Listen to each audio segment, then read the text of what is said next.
दोस्तों, आप सभी का स्वागत है हमारे YouTube चैनल पर। तो आज की हमारी जो वीडियो है, हमारा जो MA फर्स्ट ईयर का जो पहला क्वेश्चन पेपर है संहिता वैदिक साहित्य से जो आएगा, तो उसमें जो इम्पोर्टेंट जो क्वेश्चन है यास्क से, जिसका जो क्वेश्चन हमें हमारे स्क्रीन पर दिखाई दे रहा है, वैदिक देवताओं के आकार के विषय में यास्क की अवधारणा प्रस्तुत कीजिए। तो ये आज हम प्रश्न है जो करेंगे, इसे हम इस प्रकार से भी हमारे जो क्वेश्चन पेपर में देखने को मिल सकता है। देवता नाम आकार चिंतनम वर्ण्यते या देवता स्वरूप विषय यास्क मत प्रतिपाद्यते, ये जो क्वेश्चन है आ सकता है इस प्रकार से भी। तो हमें ये जो क्वेश्चन है किस प्रकार से लिखेंगे, तो आइए हम इसको पढ़ते हैं। शुरू करते हैं हमारा जो क्वेश्चन है। तो देखो आंसर है कि वेदों में विविध आकार के देवताओं की स्तुति की जाती है। हाँ, जो वेद जो हम पढ़ चुके हैं ऋग्वेद वगैरह, तो इनमें क्या अलग अलग प्रकार के देवताओं की स्तुति देखने को मिलती है। अलग अलग प्रकार के देवताओं की स्तुति यहाँ मिलती है, जैसे कि इंद्र, अग्नि, वायु, पृथ्वी, सूर्य, वरुण, पर्जन्य इत्यादि। परंतु इन देवताओं का आकार या स्वरूप किस प्रकार का है, ये कैसे है, इसके बारे में पढ़ेंगे। इस पर विचार करते हुए यास्क ने 4 मत प्रस्तुत किए, जो कि इस प्रकार से हैं। पहला है प्रथम मत। प्रथम मत में क्या है, देवता पुरुष के समान होते हैं, यानी कि पुरुषो विदयसु इति एकम। तो देवता पुरुषों के समान हैं होते हैं, निम्नलिखित कारणों को प्रस्तुत किया गया है। नंबर क्या है, उनकी स्तुति चेतन प्राणियों के समान की है, क्योंकि कि मानव चेतन है तथा देवता भी चेतन समान है। चेतनावत ही स्तुत्यो भवन्ति, चेतनों की ही क्या स्तुति की जाती है। उनके नाम भी मनुष्य के नाम के जैसे होते हैं, जैसे तथापि अभिधानी, यानी कि जैसे मनुष्य के विविध नाम है उसी प्रकार से देवताओं के नाम, जैसे इंद्र, वरुण और सूर्य। उनके अंग भी मनुष्य के समान, तथापि पुरुष विधेय के अंगे स्तुत्यन्ते, जैसे मनुष्य के विविध अंग है उसी प्रकार से देवताओं की स्तुति में भी उनके विविध अंगों का उल्लेख किया गया है। जैसे ऋष्वाते इंद्र स्थाविरतस्य बाहु, जो कि ऋग्वेद में कि हे इंद्र तुझ बूढ़े की भुजाएं दर्शनीय, यानी कि लोक में भुजाएं व वृद्ध मनुष्यों के होते हैं कि जो, लेकिन जो देवता वो तो वृद्ध होते ही नहीं हैं। यहाँ इंद्र के लिए उसी प्रकार कहे गए हैं। हे इंद्र तुझ बूढ़े की भुजाएं दर्शनीय है, लोक में भुजा एवं वृद्धता मनुष्य के होते हैं, यहाँ इंद्र के लिए उसी प्रकार कहे गए हैं। चौथा, हे मनुष्य के समान वस्तुओं का उपभोग करते हैं, यानी कि जो देवता तथापि पुरुषों विधित के द्रव्य संयोग है, यानी कि देवता भी क्या पुरुषों के समान ही सुंदर पदार्थों का उपयोग करते हैं। जैसे द्वाभ्यम हरिभ्यम इंद्र आही, यानी कि हे इंद्र तुम 2 घोड़ों के साथ आ जाओ, लोक में मनुष्य घोड़ों का प्रयोग करते हैं, यानी कि क्या ये मनुष्य जिस प्रकार घोड़े का प्रयोग करते हैं देवता भी उसी प्रकार।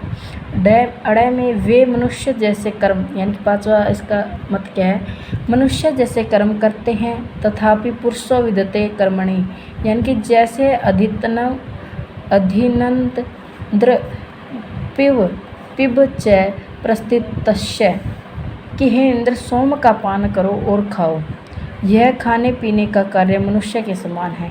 इन प्रमाणों से ज्ञात होता है कि देवताओं का आकार या स्वरूप मनुष्य जैसा।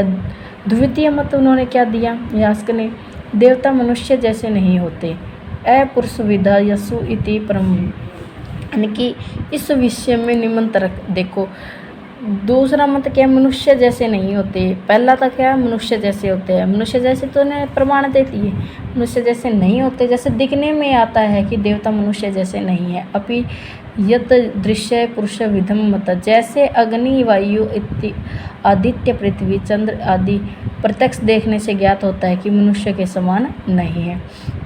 हमें पता है पृथ्वी क्या मनुष्य के जैसे दिखती है, ये तो कितनी बड़ी धरा है। जो अग्नि है, यानी कि जो आग है, क्या है, मनुष्य के जैसी है। चंद्रमा कोई मनुष्य नहीं है, वो एक ग्रह है। उसी प्रकार से हमें ज्ञात होता है कि जो देवता वो मनुष्य नहीं होते। दूसरा मत क्या है, इनकी अचेतनों के समान स्तुति की जाती है, जैसे अचेतनवत स्तुत्य भवन्ति, जैसे क्या है अक्ष से लेकर औषधि तक देवता अचेतन है। अचेतन देवताओं के अंगों की भी स्तुति की गई, जैसे हरिते भी असनी अभिक्रांति, यानी कि हरे मुख से शिलाएँ बुला रही है। यहाँ पर शिलाएँ अचेतन है, मुझे मुखों की स्तुति की गई है। यानी कि शिलाएँ क्या है, जो बोल नहीं सकते, उनका कोई उनकी कोई भाषा नहीं। अचेतन देवता भी पदार्थों का उपभोग करते हैं। जैसे नदी की स्तुति करते हुए कहा गया है कि सुख रथम युयुजे सिंधुरश्वनिनि, अर्थात नदी ने सुखपूर्वक घोड़ों वाले रथ का धारण किया है। जहाँ नदी अचेतन है, रथ को जोतना चेतन मानव का कार्य है, जो वह नदी कर रही है। और अचेतनों में भी कर्म की प्रवृत्ति प्रस्तुत की गई है। जैसे होतुश्चि पूर्वे हरि रथमस्त, यानी कि होता से पहले ही शिलाएँ हवि को खा गई। यहाँ पर शिलाओं का हवि खाना चेतन के समान है। इस प्रकार जिन्हें प्राणों से यह सिद्ध किया जाता है कि देवता मनुष्य के समान है, उसी के प्रमाणों से यह सिद्ध किया जाता है कि देवता अचेतन के समान है। यानी कि यह भी सिद्ध होता है कि जिस तरह के चेतन में क्या आएगा, जो जैसे उन्होंने उदाहरण दिया था कि बूढ़ा हो रहा है, तो ये तो सब मनुष्य की है प्रवृत्ति होती है, घोड़ों पे चलना। लेकिन उन्होंने बताया कि दूसरी तरफ देखें तो चंद्रमा क्या है, चंद्रमा एक जिससे हमें कोई आवाज़ नहीं मिलती, एक ग्रह है जो कि अचेतन है। ठीक है। और तीसरा मत है तृतीय मत इन्होंने क्या दिया, देवता दोनों प्रकार के होते हैं, अर्थात कुछ देवता पुरुष के समान तथा कुछ देवता अचेतन, क्योंकि दोनों के पक्ष में प्रमाण है। अंत है, देवता चेतन भी है और अचेतन भी है। हाँ भाई, देवता चेतन भी है और अचेतन, क्योंकि दोनों के हमारे पक्ष में दोनों के पक्ष में हमें प्रमाण मिल चुके हैं। चतुर्थ मत क्या है, देवता दोनों प्रकार के होते हैं, परंतु अचेतन देवता चेतन देवता के अधीन है। वास्तव में अपुरुषविद देवता उपभोग्य है तथा पुरुषविद देवता उपभोक्ता है। जैसे यज्ञ यजमानस्य, यद्यपि यज्ञ किन्हीं मंत्रों का देवता है, परंतु यजमान के अधीन है। अंततः कहा जा सकता है कि जड़ देवता की रचना पुरुषविद देवताओं के प्रयोजन के लिए है। ठीक है। तो यह चतुर्थ मत की यास्क को मान्य है कि महाभारत में एक आख्यान भी है कि पृथ्वी ने स्त्री रूप धारण करके ब्रह्मा से भार हल्का करने की प्रार्थना की थी और अग्नि ने वासुदेव और अर्जुन के खांडव की याचना की थी। करना है। अगर आपको वीडियो पसंद आई तो वीडियो को लाइक और चैनल को सब्सक्राइब करें, और नेक्स्ट जो क्वेश्चन है हमारे चैनल पर कमेंट करें। Thank you.